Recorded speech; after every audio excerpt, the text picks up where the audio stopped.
The moon inside the brush, a silent promise whispered on canvas.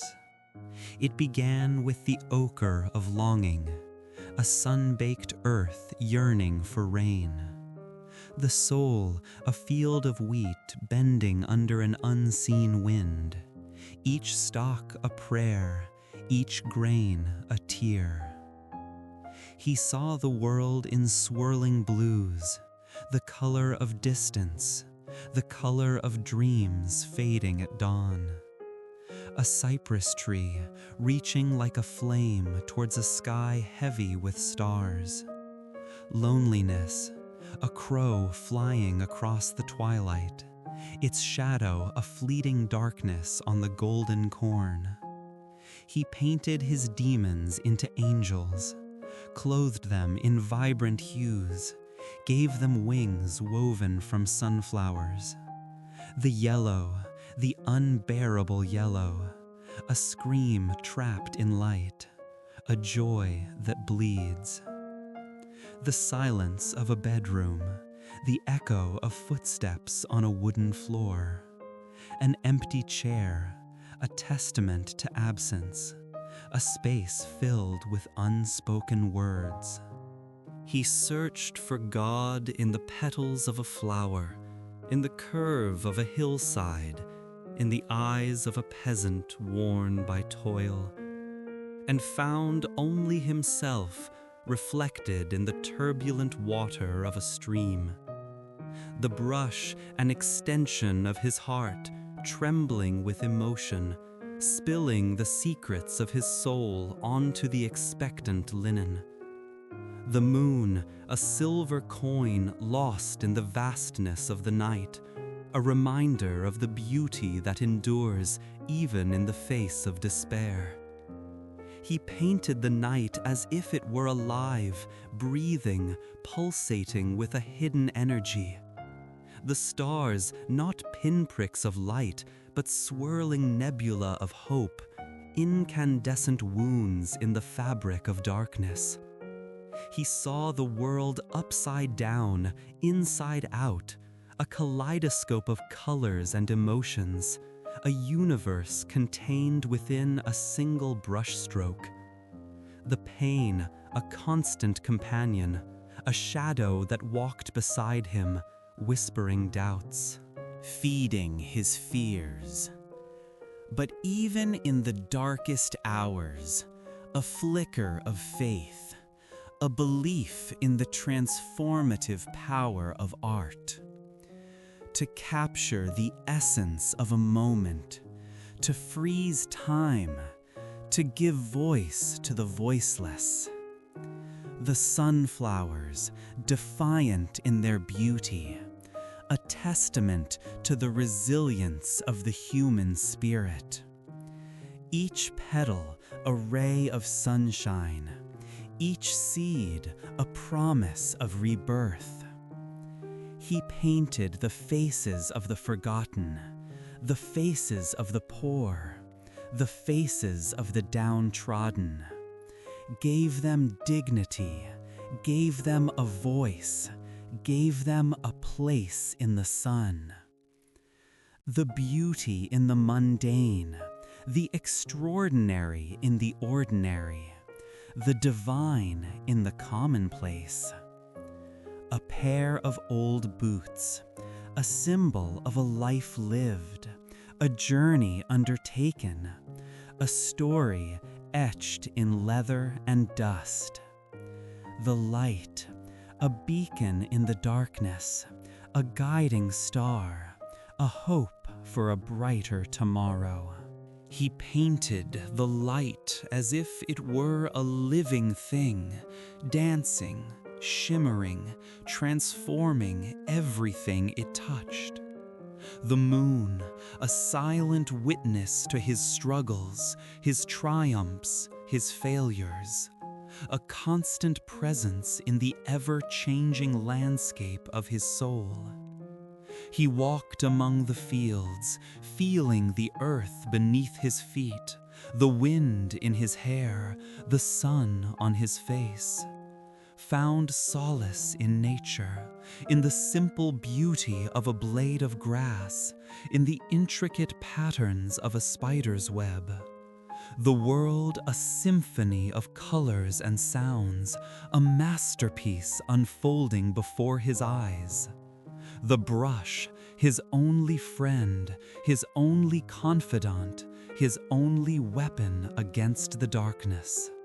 He painted until his fingers ached, until his eyes burned, until his soul was empty. And then he painted some more. The cypress trees reaching towards the heavens, dark flames against the twilight sky. He saw in them a connection between earth and sky, a bridge between the mortal and the divine.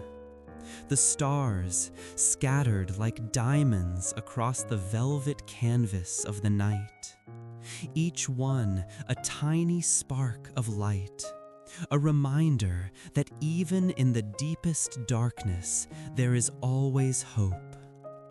He painted the stars as if they were souls, twinkling, dancing, singing in the vast cosmic choir.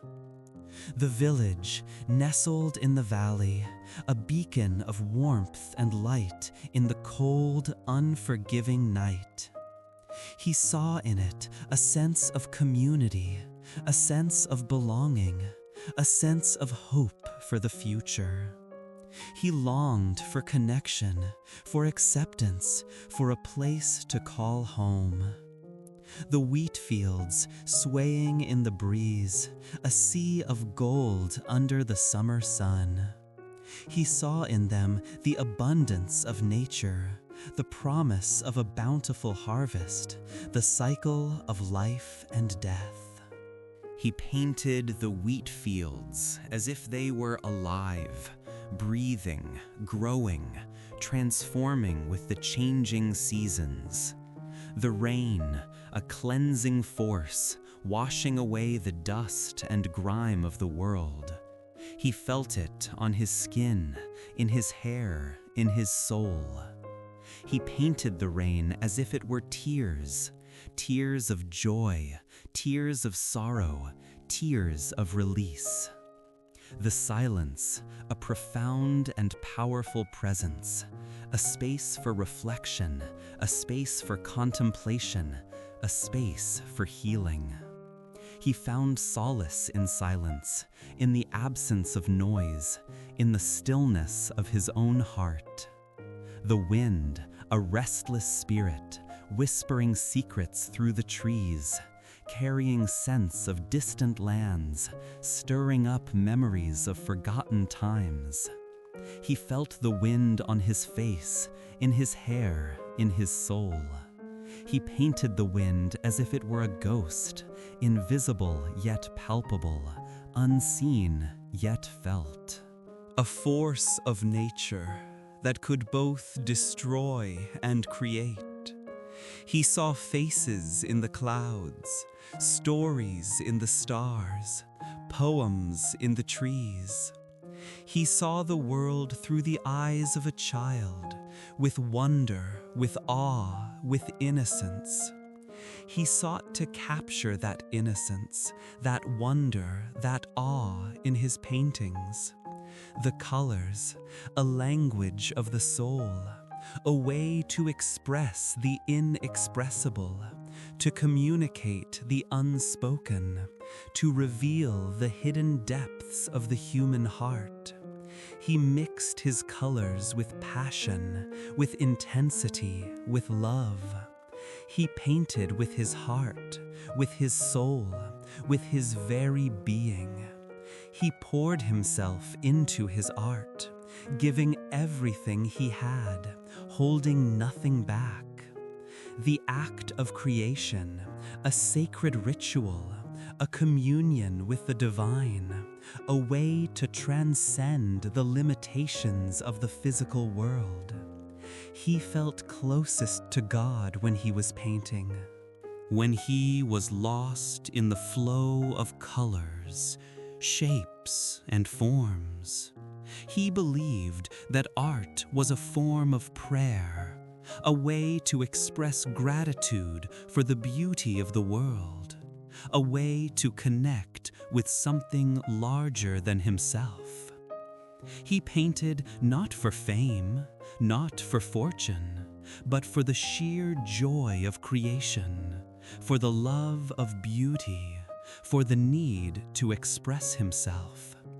He painted because he had to, because it was in his blood, because it was his destiny. And in each brushstroke, a little piece of his soul, a little piece of his heart, a little piece of his dream. He dreamed of a world where beauty reigned supreme, where love conquered all, where art healed the wounds of the world. And within that dream, the moon, a sliver of hope, a promise of dawn. He saw the faces of his family, their love, a distant echo, a bittersweet memory that both comforted and haunted him.